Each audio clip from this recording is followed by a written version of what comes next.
Hey guys, welcome back to the Career Pack Podcast. My name is Neil Patel. I'm the host of this podcast. Today, I want to do another fun episode. I'm just going to scroll through Reddit on Ask Reddit, and any interesting questions that I come about, I will answer them. And I'll probably do this for about, I don't know, maybe like 10 minutes. I've started having a lot more fun with Reddit episodes, and I've been spending a lot more time on it. Just randomly, even throughout Cancun when I went, I would just find myself on Ask Reddit. Me and my friends, whenever we'd be bored or like just hanging out on the beach, I'd just be like, hey, I'm gonna open up Ask Reddit and I'm gonna just ask you guys questions for the group. We did that for like 2, 3 hours one night and everyone had a ton of fun. So I've been inspired again to make another Reddit episode. So I hope you guys enjoy. Let's start with the first question. Let's see. What's a video game you could play over and over? A video game I could play over and over. I was a big sports fan, still am. So anything in relation to Madden or NBA 2K, if you guys think you're better than me at Madden and 2K, that's just not true. You will get whooped. So Madden or NBA 2K. What do you consider rich people's stuff? You know what I consider rich people's stuff? Golf, like country clubs or whatever it's called, where literally every Saturday and Sunday, a bunch of people get together at country club and they just have drinks, have good food, and just go and play golf. Like the memberships for those types of country clubs, they cost so much money every year. Where I'm like, if someone has that, that's rich people stuff. And honestly, just the sport of golf in general, it's like rich people stuff.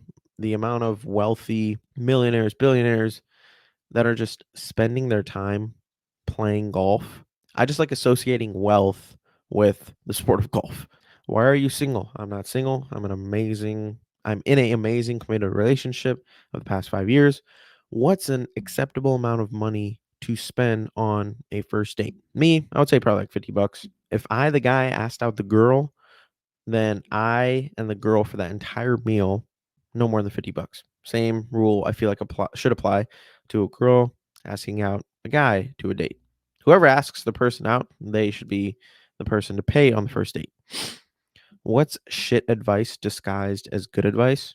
I would say when people tell you to be realistic and be, I guess, realistic or practical with the goals that they set or the dreams they have for their life. That's really, really bad advice, in my opinion, but it's disguised as great advice for a lot of people. I just don't think that's true. I think you live this life one time. So dream as high as you can. I know it sounds very cliche and may sound cringe to a lot of people, but that really is bad advice. Telling someone to be realistic, like, bro, who are you to set a limit or an expectation or a ceiling on what someone can achieve with their goals and their aspirations? I've always thought that's a very bad piece of advice. What is the worst advice you've ever received? Well, probably that one. Be realistic. Let me think of something that's probably a little bit worse. I don't know. I can't really think of a worse piece of advice or like a really bad piece of advice that I've gotten. And there's people in my life that I have people who give good advice in my life. They're not that many, but they're good. Like the amount of people I have are good. I guess I haven't really been exposed to a lot of bad advice. But if I were to say something, it would probably be about telling yourself to be realistic. Oh, having a plan B. I'm not completely against it. It's like, hey, if your plan A is very solid and you have full faith in it, then a plan B is like, I don't think it needs to be that important because if you really focus hard on a plan A and spend all your time on that plan A, even if it fails, then you could take a step back and figure something else out.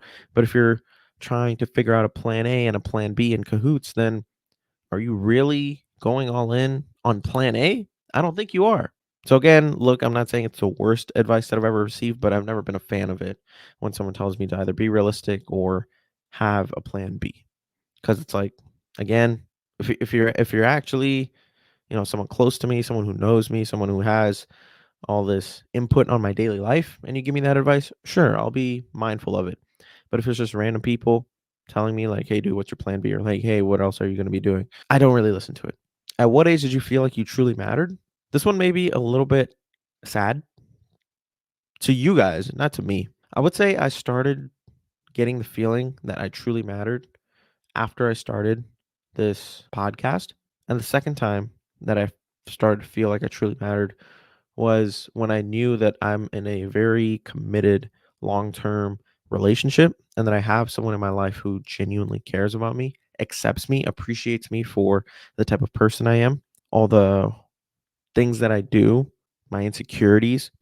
So those are the two moments in my life that I felt like I truly mattered was when I found my partner and she makes me feel like I really do matter and I can't love her. I can't tell you how much I love her for that.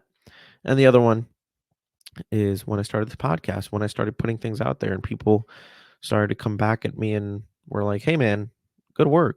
We appreciate your consistency. I love your podcasts." It all means the freaking world to me. So that feels great. And I just thought of a third one. When I can make someone else's day by doing a kind gesture in a small way, by paying for someone else's food behind me in a drive-through, looking at someone and smiling, opening a door for them. It's just acts of kindness that I do throughout my day to day, which I try to do often. They are the great reminders and signs of why I truly matter in this world. To do good for other people, help other people, make connections and friends with people that I may not know entirely, but just get to know them. What is a job you will never do again? I haven't done that many jobs. I've just worked in sales at the age of 22, so I've been very young in my work life. I'm only what, 3, 4 years in. A job that I'll never do again. Probably like any sort of multi-level marketing, MLM schemes. Yeah, probably never going to do any of those.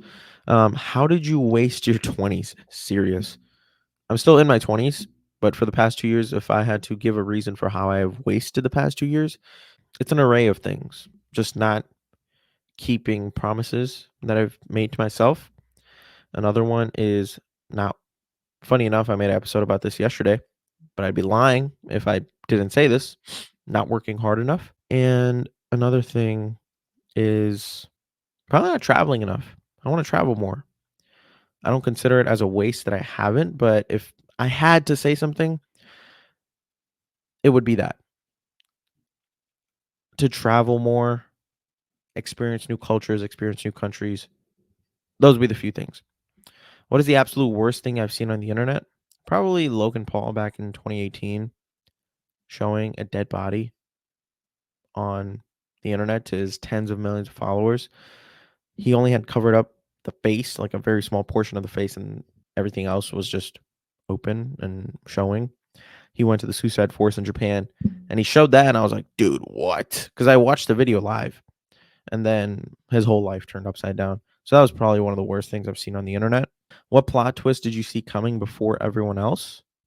Maybe something related to economics or politics where people, when something initially happens, people react a certain way. And then in that moment, I know that a month down the line or 3 months down the line, maybe even 6 months down the line, the tables will have turned. It'll be completely different. And the state of the world economy or the political spectrum is not going to be the same at all. But I guess people in the moment don't really realize that. So it'd be something along those lines. I don't want to give any specific examples, but that would be it. Some sort of some sort of twist in what happens moving forward when others are blind to it. What's something weird that gives you some sort of joy? Something weird that gives me joy is after I make a video, I for like the next week or so, even if I make additional videos or podcasts, after I listen to a video of mine that I actually like, I'll keep watching it over and over and over and over. I made a little edit for a buddy of mine for his car. And I've probably watched that video over 40 times. And I find it weird because it's my video and I've made it, yet I keep watching it over and over. Some may not consider that weird. I do. Because, like, dude, you made this video, you edited the whole thing. Like, I get it. Watch it once or twice, but why are you watching it 10, 20 times? I guess that could be considered something weird that I do that gives me some sort of joy. Farting as well. Farting loud. That's funny to me. I don't know why I'm giving out all this information into the world. But anytime I fart or burp and it's really loud, people will be like, ew. But to me, it's like, dude, whatever. I just have a funny laugh with it. I'm weird like that. Okay.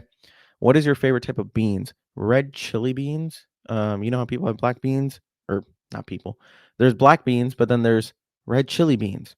I love those. If you guys ever want to make nachos at home, highly consider you put some of those on there and then put the cheese on top and warm it up. Best decision you'll ever make.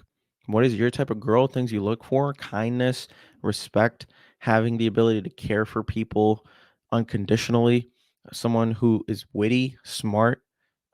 She is patient. She doesn't say much, but when she does, she says something in an intelligent manner. Someone who likes to dress nice, doesn't care. One of the things that turns me on the most is when a woman has the same level of confidence, whether they're wearing makeup or not wearing makeup. I think that's incredible. Someone who loves to take care of things like kids or animals. I find that really attractive. Someone who proves themselves to be right over and over and over again. I like that because it's like, yo, my girl is a boss. Okay. I don't know if that makes me like a simp or whipped up, whatever. No, bro. If my girl can prove over and over that she's right, it's like, dang, bro. She keeps me on my toes. I gotta stay with her. You know what I mean? I really like those things. I'm gonna click on it, see what other people say. A good positive attitude about themselves. That's the first thing. That's true too. A good positive attitude is important. And my partner, it's very hard to get her to be negative. And there's some situations where her patience, her calmness, and her ability to stay positive about a situation, it just baffles me because it's like, dude, how are you not angry? How is this thing not making you be like, what the fluff? And the last thing, a good conversation, not having things be forced. And if you just spark up a random convo, there's actually interesting things to be said on her part and on your part, and vice versa. And the last thing, I'm sorry, I'm naming things off now. And the last thing that I find really attractive is when you and your partner can be completely comfortable in utter silence with one another. This was a big lesson that I had to learn because I always thought that there had to be something going on, like a conversation brewing or some sort of drama or something going on for things to be interesting. But realizing that, hey, dude, it's okay to be in complete silence and just chill and hang out and vibe. Once I learned that, I was like, dang, I am very comfortable with this woman and I feel at home. So those would be some of the things that I look for in a woman. I'm gonna do one more because I'm dang near at the 20-minute mark in actual recording. I might have to chop it up. So I'm probably like 14, 15 minutes. Where have you fallen asleep before? I've fallen asleep in all places. There's a big joke going around in my friend group, which has been going on for a while now. I fall asleep in the most random places at the most random times in the most weirdest positions. I could fall asleep on your couch in the living room, but you're probably like, okay, Neil, that's not that weird. A lot of people can fall asleep there. I could fall asleep on your futon with half my body hanging off the futon. Now the weirdness levels are getting there. I've slept in the middle of the carpet with no pillow, no mattress, nothing, just boom, in the middle of a living room on carpet. I've slept in a car multiple times comfortably. I've slept in movie theaters over and over and over. I've slept in movie theaters like while the movies are playing. I'm not homeless, guys. Huh, I guess it's not so much about where I've slept, it's more so about how quickly and how often I fall asleep in weird positions. Like I would have one arm up, one leg in one different direction, and one eye closed. Something could just start, and I would close my eyes and I'd be out like a light. I fall asleep in weird places, guys. What are some simple things men can do to instantly become more attractive? I'll answer this. I don't know if this question is probably meant for women, but some strange things men can do to instantly become more attractive. I would say having a drive, having a passion, working hard. I really like that in myself. And another thing is consistently being kind and caring and thoughtful of others and putting out a positive energy, even though things in your life may not be going the best. Like things at home may not be good, things with certain like relationships at times, just drift of life, with everything that comes on our shoulders, if you're able to stay grounded, keep your feet planted, and put out that positive energy over and over, that's an attractive thing that I find in myself, which I'm not perfect, guys. But if I was a woman, I would find that attractive in a guy. All right, I'm switching my roles here. All right, that's all I have for you guys today. Hope you guys enjoy this quick little Reddit episode. I really have fun with these, so I want to make them a little bit more often when I don't have a concrete topic to chat about. Again, hope you guys enjoyed, and if you did, feel free to share this with a friend. Follow us on all socials at the Korea Pact Podcast, and leave me a 4 or 5 star review. It helps me out a ton. I appreciate you guys. And like I always say, take care, tell someone that you love them, and go do something nice for someone today because they genuinely deserve it. Thank you so much. And I will see you guys tomorrow. Peace.